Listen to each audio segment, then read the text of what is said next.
Hello everyone, this is Science Fans, and you are looking at the audiovisual chapter of Class 11th Biology.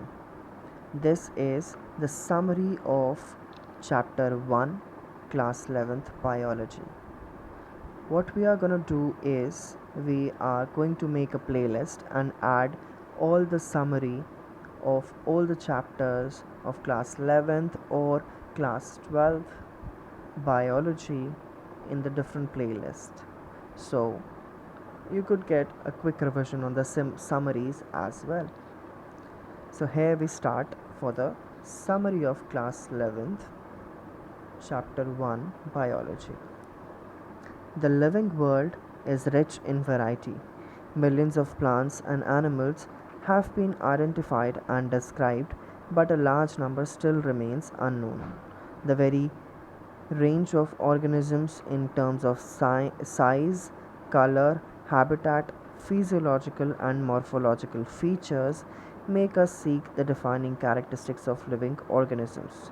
In order to facilitate the study of kinds and diversity of organisms, biologists have evolved certain rules and principles for identification, nomenclature, and classification of organisms. The branch of knowledge dealing with these aspects is referred to as taxonomy.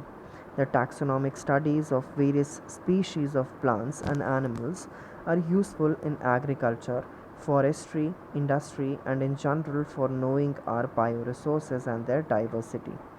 The basics of taxonomy, like identification, naming, and classification of organisms, are universally evolved under international codes. Based on the resemblances and distinct differences, each organism is identified and assigned a correct scientific or biological name comprising two words as per the binomial system of nomenclature.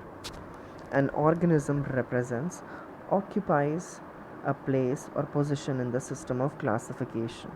There are many categories or ranks and are generally referred to as taxonomic categories or taxa. All the categories constitute a taxonomic hierarchy. Taxonomists have developed a variety of taxonomic aids to facilitate identification, naming, and classification of organisms. These studies are carried out from the actual specimens, which are collected from the field and preserved as referrals in the form of herbaria, museums, and in botanical gardens and zoological parks. It requires special techniques for collection and preservation of specimens in herbaria and museums.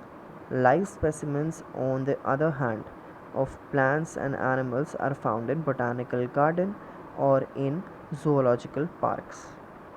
Taxonomists also prepare and disseminate information through manuals and monographs for further taxonomic studies. Taxonomic keys are tools that help in identification based on characteristics. Here, the summary ends.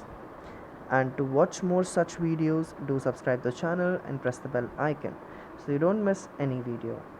If you want us to create these type of audio chapters for any other book or subject, do mention in the comment section and like the video to keep us motivated, and share it so that we could create such content more. Thank you for watching the video.